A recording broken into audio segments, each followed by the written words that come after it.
Welcome to today's Boss to Boss podcast. In our interviews, we feature remarkable business people doing imaginative things in often unimaginative markets, usually from the world of B2B. Today's interview is with a man widely regarded as the godfather of modern content marketing. He's the best-selling author of Content Inc., Killing Marketing and Epic Content Marketing, which was named a must-read business book by Fortune magazine. He's founded 4 successful companies, received a Lifetime Achievement Award by the Content Council, and is quite simply the authority on all things content.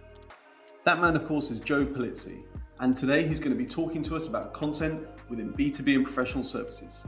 Joe, thank you so much for joining us. Before we dive into it, I just wanted to ask how the pandemic had been for you, really, because obviously with a lot of the businesses that listen to this, it's been a pretty tough, 15 months or so.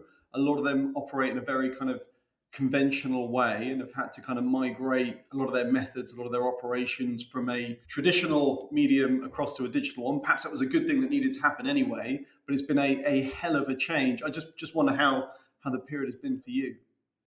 I think, well, from a business standpoint, the biggest change is the fact that I'm not speaking at 5 events every month. So I mean, generally in a decent year where I'm going full time talking about content marketing or whatever the case is, I'm generally doing 30 to 35 keynote speeches.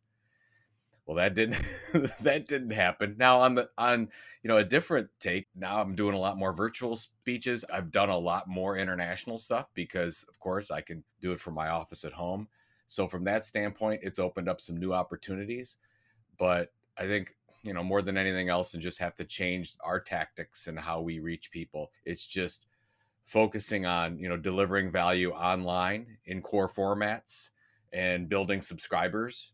And then, if we focus on that and we do that, all those other opportunities are going to be there. Now, I guess what I see going on for, at least in the US.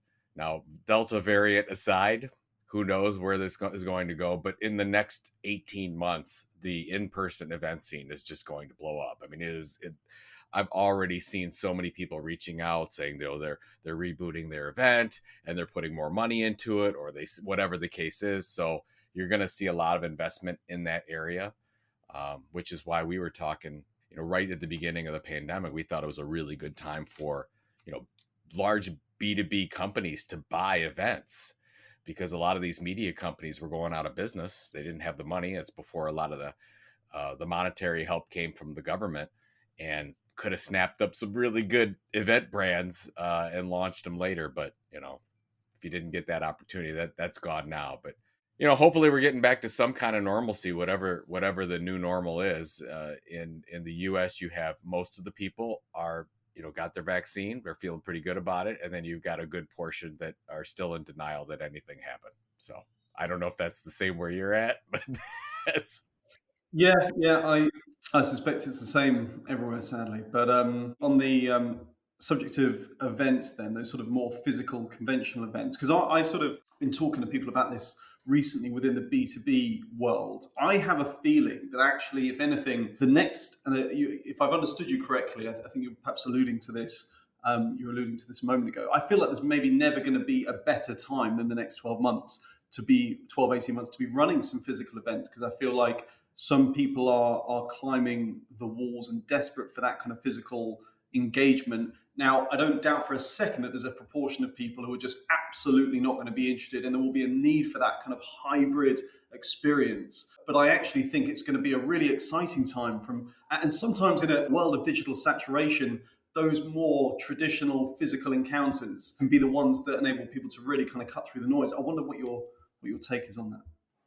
It won't be in the next 9 to 12 months, just simply because there's too many barriers going on right now. The one is, I mean, in most cases, I'm going to an event in Chicago in a couple weeks. I have to have my vaccine card uploaded. Everyone has to be vaccinated. So there's a couple things going on there. The bigger issue is the fact that in a lot of, I'm dealing with mostly business to business companies. They just don't have the budget yet because they didn't put that line item in for 2021. That will open up in 2022, 2023. So if you're asking me when boom time, and you're right, people they just want to meet in person. That is something that's absolutely going to happen, but budgets will align about a year from now. So 2022, 23 is when I see just the event business being as good as it's ever been before. So that's kind of what I'm seeing. But to your point about new forms of engagement or new old forms of engagement, I'm also big behind print. I think the fact that you have a channel that, depending on where you're at in the world, five, six times a week, somebody's delivering the post, and there's not a lot of value being delivered there right now outside of Amazon packages or UPS, but whatever the case is, you're not getting a lot of really good information. So that's where I think that also in the next 2 years, you're going to see some big brands start some magazines, because a lot of the traditional media companies went away from that. They've gone digital only. They didn't think they could survive. Well, who's increased their line on the direct mail budgets? Amazon, Walmart, Lego. I mean, these companies are pretty smart when it comes to direct mail and marketing in general. And so that's going to be interesting. In-person events and print magazines are where you're going to see huge, I know, of course, you're seeing TikTok and everything else grow, but from business to business opportunities, I see those too. You're kind of going back to the future here with some opportunities. I think it's really interesting. I've seen some really interesting stats about engagement levels via some of those more traditional mediums. And I mean, the most impactful bit of marketing that I've probably been involved in recent years involved handwritten letters for a physical event. I mean, it couldn't have been, more un-2021, or in fact, it was a couple of years ago now. But it was, It works. That absolutely works. And I think, and especially, I talked to somebody the other day about how niche you could go with a content marketing program. And I've worked on programs for 100 people. If you're targeting somebody that has multi-million dollar responsibility, I mean, you can do some really creative things with handwritten letters and sending books. I mean, there's a couple professional service firms that my colleague Robert Rose works with, where they basically they do a book club. They send out a book a month, and they send it in the physical mail, and they send a little handwritten note from the CEO. I'm sorry, that stuff works. I mean, they've seen big results from it. So I think that everybody's digitally focused, and I get that, and that makes perfect sense. But you have to realize that people don't just engage in their smartphone or on their desktop all day long. There are other opportunities to reach them. yeah, I guess you got to look for the fringes, right? And 10 years ago, that was probably in the digital sphere, and now it probably isn't. So it's Everything levels out, and those things don't go away. They don't die. Radio doesn't die. The radio never died, even though with all the podcasts and everything. Television didn't die. I mean, you could make a case that we're in the golden age of television right now because of the amount of excellent shows on. It just depends on where you're going to watch that. So they're just changing. None of these things go away. I think the same is happening with print. The same is happening with events. And if you're smart marketers, you've got to realize that it's not just all digital. I really think if you are all digital, you're probably setting yourself up for the competition to take some market share from you. So, from a kind of a general content perspective, and as we've kind of alluded to there, content, can mean all manner of mediums. But from a sort of broader content strategy perspective, I just wonder, and the answer might be none at all. Are there any significant differences in your mind from a B2B compared to a sort of consumer perspective, or actually are the fundamental principles of a great content strategy pretty universal? I mean, you're talking to human beings. Everyone's a human being. Everyone has their own emotional, cognitive desires. So fine, you're dealing with that on level playing field. But if you're asking me, especially since, I mean, I've grown up in B2B, it's where I've spent 20 years. And then I've worked on consumer programs as well. B2B is 1,000 times easier, because what I want to do now, you have to make decisions there, because if you have 6 to 9 people in the buying process, you're really, with a content marketing strategy, you're only targeting one, or you should be only targeting one. Are you targeting the CEO? Are you targeting operations? Are you targeting, the plant manager? Like, who are you targeting with that? What are their informational pain points? What keeps them up at night? And then how can you deliver information that's as good or better than anything else out there on a consistent basis in order to change their behavior? So that's what I'm focusing on from a B2B standpoint. I can do that easier than say, oh, I'm Netflix and I want more people to subscribe to my channel. Okay, well, how am I going to start there? But if you're targeting somebody and saying, "Oh, I've got I'm a manufacturer, and we're really focusing on this new line of parts." Well, who's my decision maker? And then you could say, "Okay, well, here's the things my parts solve. What's information that does that?"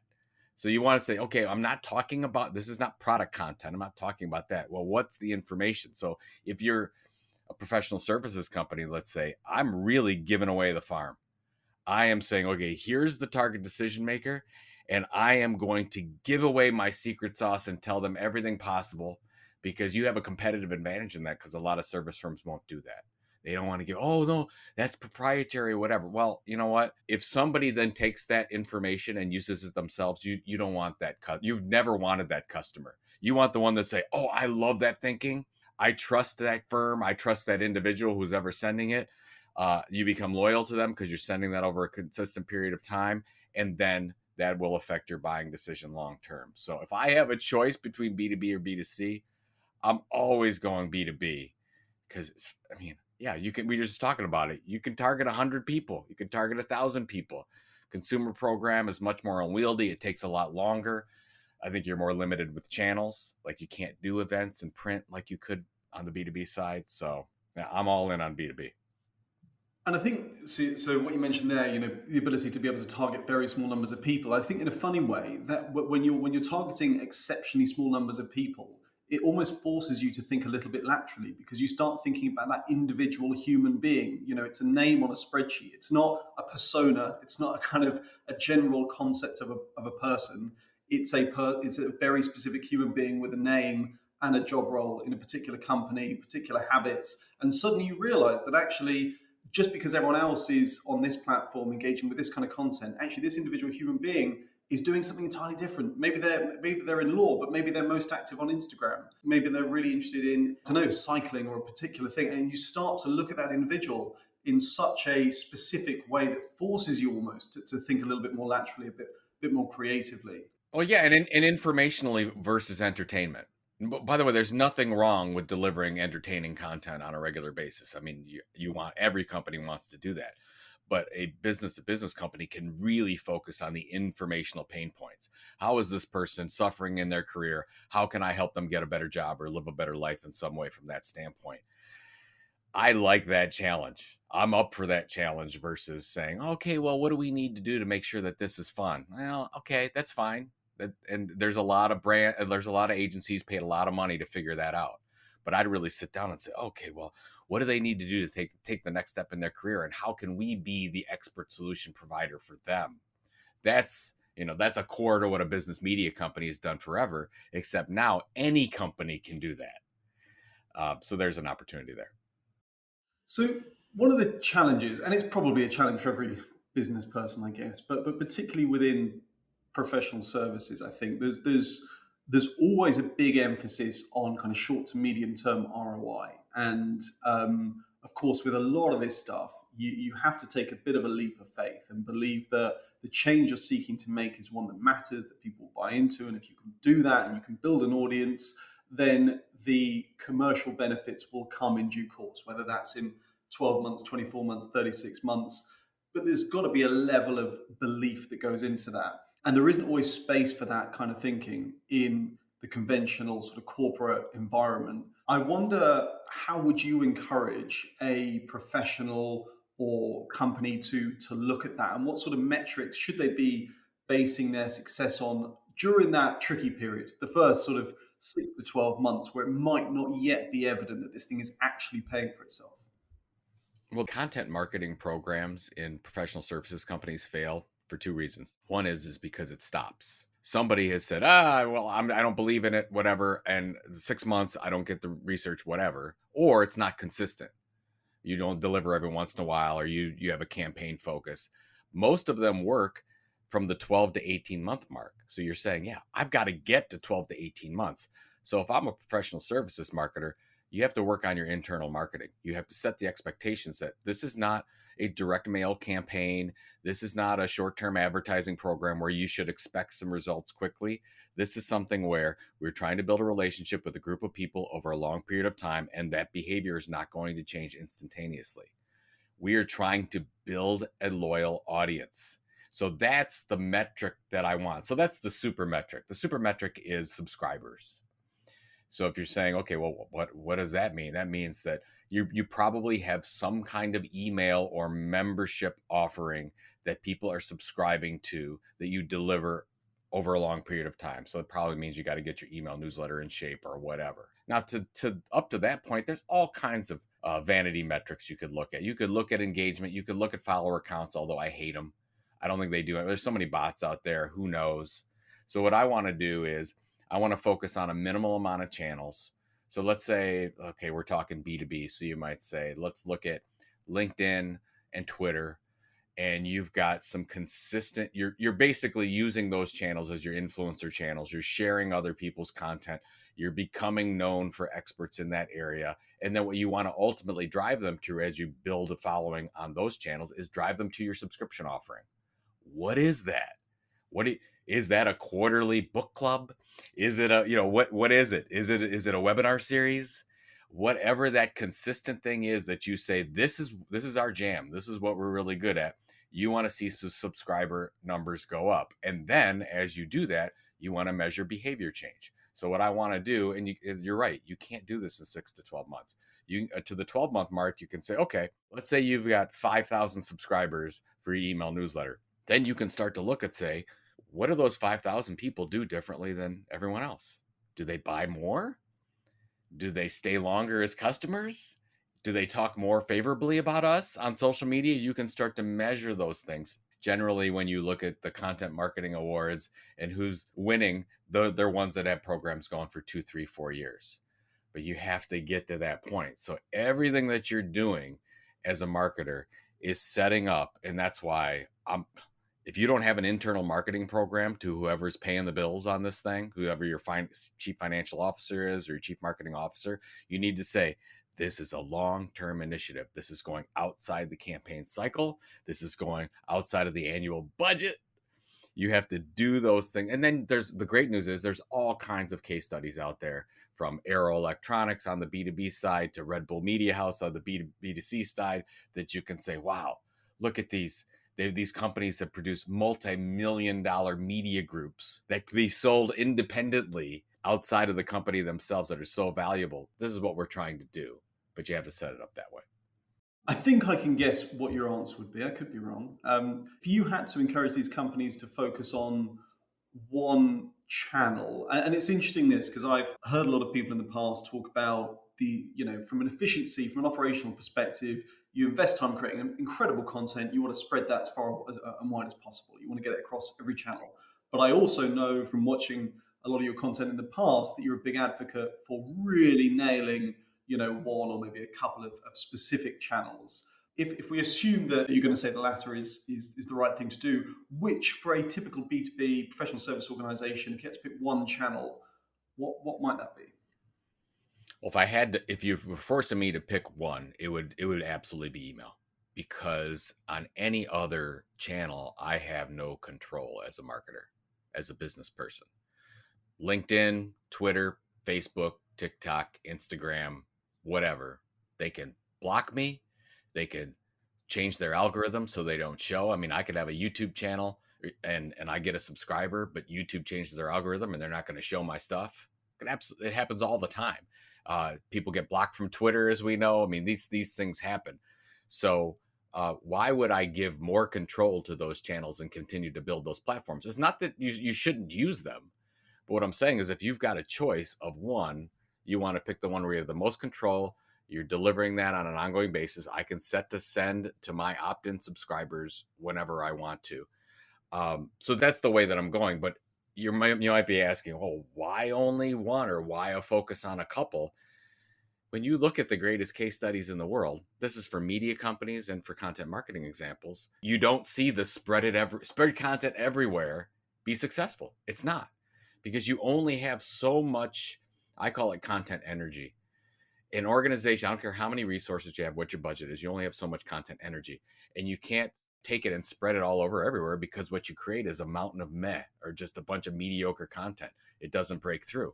If you look at the greatest content creators in the world right now, they're bloggers, they're YouTubers, they're on TikTok, they're doing Instagrams, they're doing one thing really well.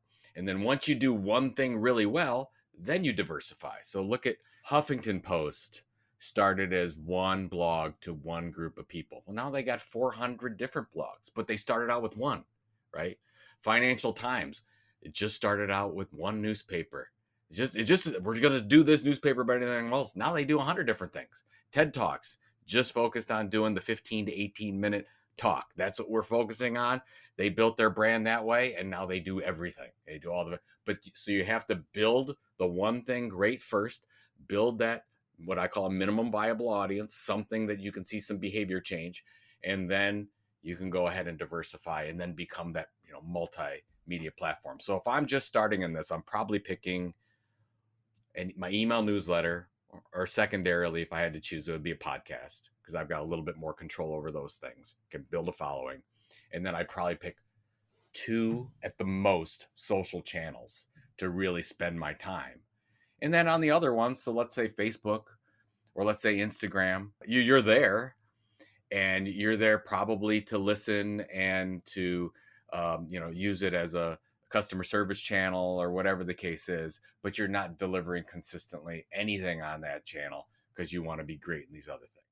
Dan, I wish I could tell you that you could blast it all over everywhere and it would work, but I've been doing this for over 20 years now. It never works. It never works. Focus on doing one thing great, become great at that thing, and then once you do, then you can move on to something else. It makes so much sense.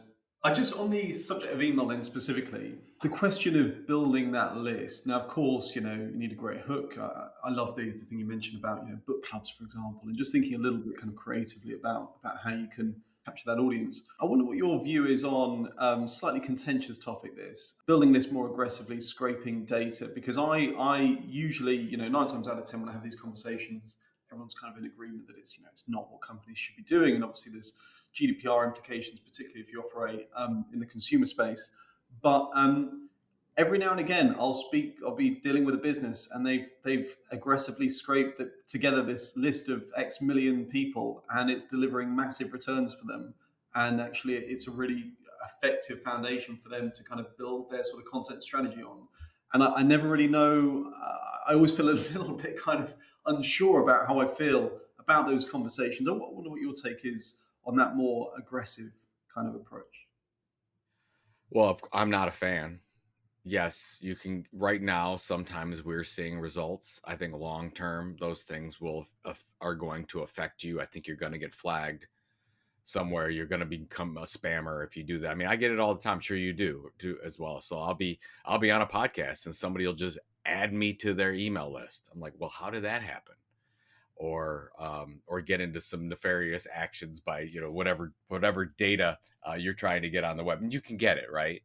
Now, that doesn't mean that I'm not necessarily, I'm definitely open to buying lists and doing a promotion to content. I'm all in. I'm all in doing influencer programs, partner lists, co-creation, anything where we can get that out there to a new audience and give them an offer.